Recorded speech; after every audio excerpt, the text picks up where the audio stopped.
Welcome to watch today's Fresham. Amy Lau passed away in January 2025 at the age of 56.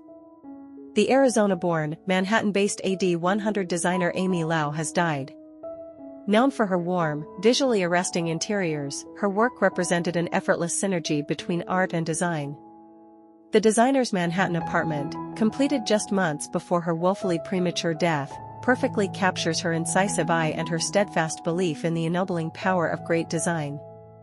It is the final grace note to a singular life spent in the pursuit of beauty and joy. Surveying Amy Lau's stellar home in New York's historic Alwyn Court, one can't help but lament the loss of one of the design world's most original voices.